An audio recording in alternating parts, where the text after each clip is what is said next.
Our society is falling apart because dads quit speaking, because dads are no longer present, because dads are sitting on YouTube on their phones watching videos while their families fall apart.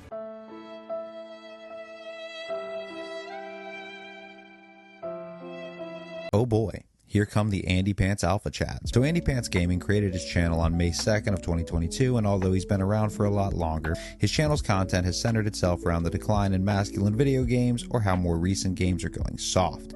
Primarily, he discusses how female boss or ugly characters, LGBTQ messaging, and a lack of masculine male leads are ruining what video games are becoming, despite games like Metroid, Tomb Raider, Blood Rain, Bayonetta, Silent Hill 3, Resident Evil 2, 3, and Mirror's Edge 1 and 2 being released prior to 2010, which is what I would assume he would label as the golden age of video games. I say this because he references a lot of games from this time period specifically.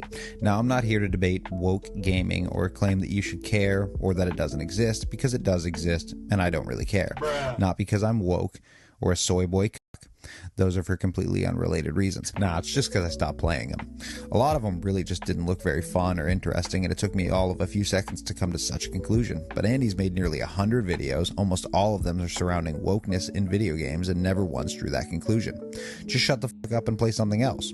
Or go get a masculine manly job like those based alpha chads you keep talking about in your videos. When they need someone to explore the icy north and spend 40 days at sea catching rare sea life in the most dangerous conditions imaginable, did they send somebody who is confused about their sexuality?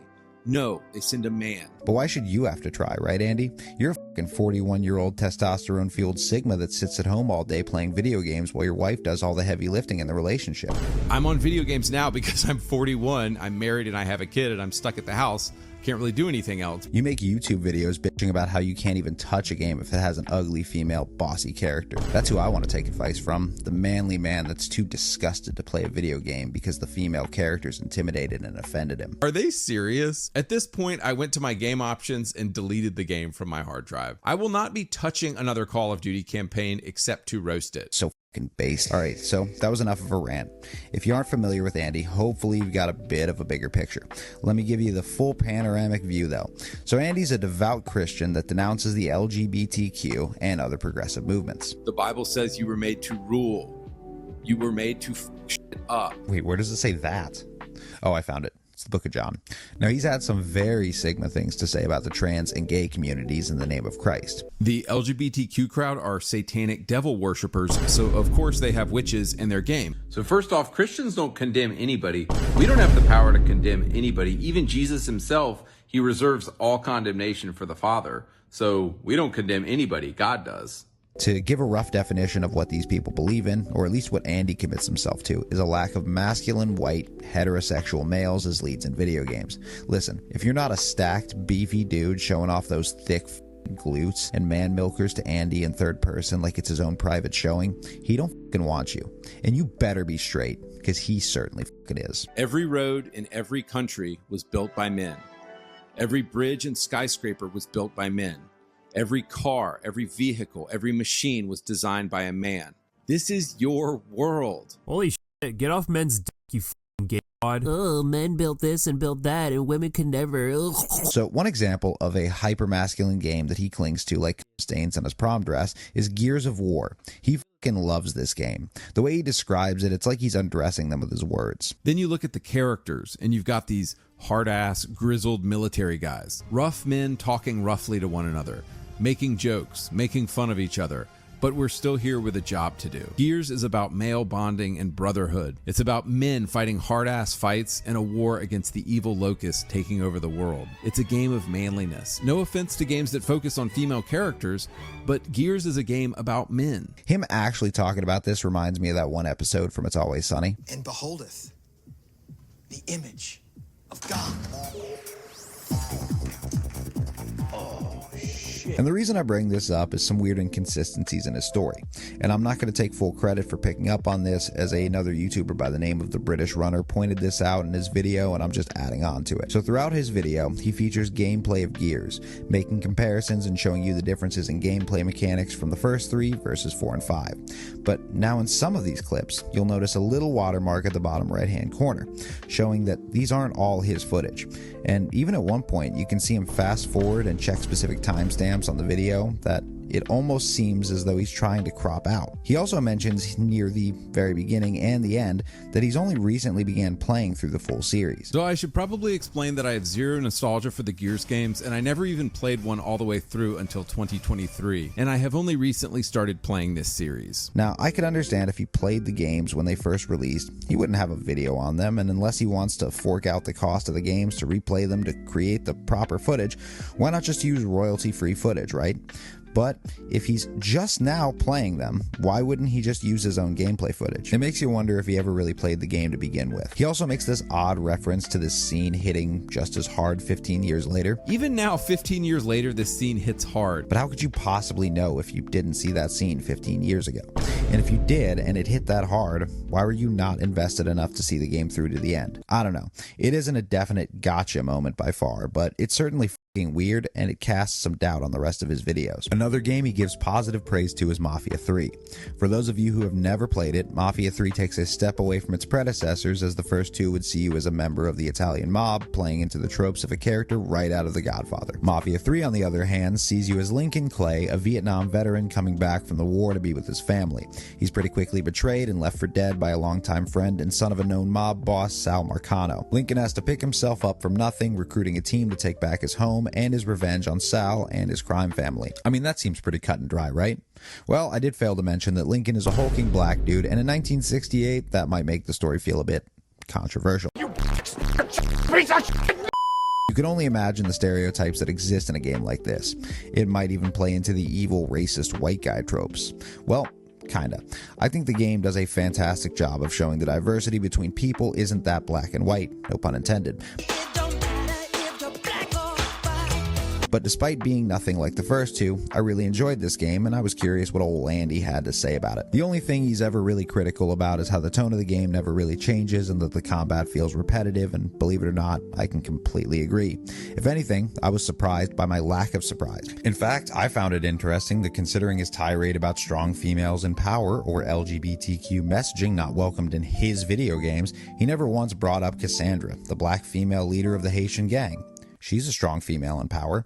Or Thomas Burke's daughter, Nikki, his second in command to the Irish mob, a moonshine smuggler, a woman in power, and an open homosexual. Now, these weren't throwaway characters. Nikki shows up a number of times, as well as the present-day documentary-themed backdrop that they used to tell Lincoln's story, and you can see Cassandra after every stage of the game, so either he's willing to overlook some of his bias as long as he's getting his hulking, masculine character he can use to roleplay as an actual man, or this is another example of a game he didn't really play because although both of these characters are pretty woven into the plot, they may be easily overlooked in a synopsis of the game. I'm going to take a quick moment to plug my channel. We've had a lot of laughs here and a lot of support, but by simply liking, sharing, commenting, or subscribing, you can continue to take that a step further.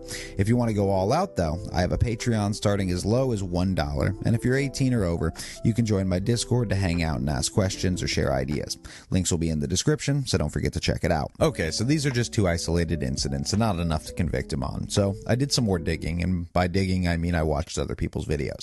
The British Runner made a note of another creator who pointed out a load of inconsistencies in Andy's game reviews, and I think this is incredibly interesting. So, all credit to TheGamerTronShow for all of his research. Let's watch. Now guys, just first off, I have no interest in a political debate. I don't want to get political about this because I honestly don't care. Game developers need to stop putting gay stuff in games, and they need to fire every liberal white woman if they want us to ever buy a game again. If video games were proportionate to the presence of these people as gamers and in society, that makes sense. If 3% of the population is LGBT, then 3% of the video games should be LGBT. If 14% of the population is black, then 14% of the video games should be black. Deathloop was my game of the year 2021, and I'm not sorry about it. The LGBTQ crowd are satanic devil worshippers, so of course they have witches in their game. Also, if you like immersive sims, consider supporting indie immersive sim projects. Eldritch, Cruelty Squad, Consortium, Gloomwood, and Weird West. Number 19, Watch Dogs 2. If you only play one Watch Dogs game, please play Watch Dogs 2. In Watch Dogs 1, the gameplay was fine, the story was too linear, and it hasn't aged well. Similarly, in Watch Dogs Legion, the story is super boring and the gameplay wasn't very compelling for me either. Halo Infinite is probably my number 2 game for that year. And white liberal women have no interest in masculine, manly, male characters. They wouldn't even know how to write one if they tried. So for any of you still in the dark, this is a comparison of the videos made after his Who Killed Masculinity in Video Games piece and before. So you'll notice a striking change in tone, but beyond that, you'll notice that he's actively promoting games with diverse characters, which is a day and night shift between his newer content after his first massively viral video that received over 2 million views. So there are two very different and important paths that you can go down with this information. One, either he's grifting for views, which he has admitted to, and whether or not any of the values he preaches hold any weight in his mind, he isn't being brave and saying what others are afraid to say. He's just saying what he knows you want to hear, which would mean if his old videos are anything to be believed, he'll happily play the video games you condemn for being woke and pushing an agenda while calling you a cuck for even thinking about it. And some of you may say that he's always felt this way and that it wasn't until his anti-woke content that he realized he had a voice. But to that, I'd ask why you would promote any LGBTQ or progressive game to begin with. Or two, he's never really played any of these games, or at the very least, a majority of these games, and he is more than likely pushing games with the weakest traction in hope of building a community around it. It's not out of the realm of possibility, and from a logical perspective, it makes sense. If someone starts a local news network in their basement with no production value or stage presence and starts talking about world news, of course no one's going to see that shit. But if they start talking about the county fair, a 29-cent drop in price on Mountain Dew at your local grocery store, a recently released felon that could be moving into your neighborhood, well, he might actually start gaining some traction. So if Andy starts talking about the most anticipated AAA titles, same as everyone else, his channel's going to get buried under everything with 100K subscribers. But if he talks about games people criticized or never bothered to really look into, he might actually have a bit of an audience. The last bit of information I want to touch on before we wrap this shit up. A lot of you may know about this, but AndyPants made a video about 4 months ago called Woke YouTubers, calling out 3 different game reviewers as being shills for modern woke video games and the companies that make them. What basis did he have behind this theory? They didn't talk about wokeness in their game reviews. Now, this has been debated time and time again, but whether you believe it should be a topic of why a game is good or bad isn't exactly evidence that they're being paid off to not talk about it. In fact, it would make more sense if they were to talk about it, not hide behind it like a pussy. Regardless, one of these creators was The Act Man, which Andy would later invite onto his debate about diversity in video games and what it could mean to a game review, in which Andy would completely destroy The Act Man in this debate, and the comments would agree. All right, Act Man, I have one question just to start off. In the words of the African prince, why are you gay? Or maybe they wouldn't. How the f would I know Andy turned off his comments? I wonder why. But wait, there's still hope, as the Act Man would upload the debate he participated in with Andy to his own channel. But never mind, because Andy struck the video. And finally, number 8, falsely copyright strike a channel because you're an insensitive pussy. That's what real men do. Don't worry though, the video is up and available on both channels if you really want to see how that went. I know at the top of the video that I said I didn't care to share my opinions on woke gaming, but what the hell.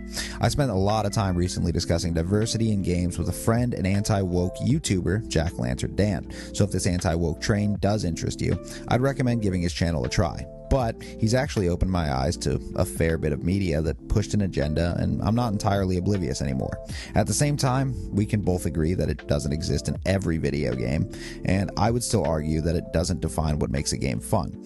For the anti-woke audiences, I'm sure a majority of you know what they say about fat girls and scooters. It's fine if my content pushes you to AndyPants Gaming, or the anti-woke subject matter in general. If you truly believe that you're having your representation ripped away from you in games and you need an outlet, I'm sure there's one there for you. But just remember that as a based Sigma, you can just put down the controller and pick up a new game. Or you can listen to the Keebler Elf tell you what it is to be a man and how YouTube is ruining men's lives. Okay, if you made it this far, thank you for watching. You'll notice I've used clips from a lot of other channels, and although you may already be familiar with them and they don't need my support, I recommend you check them out if you haven't. Their links will be in the description. A shout out to my patrons, Jessica, Pulped Milk, George, Jesse, Guardian of Dead Wolves, Loading Please Wait, Min Min, and Shao.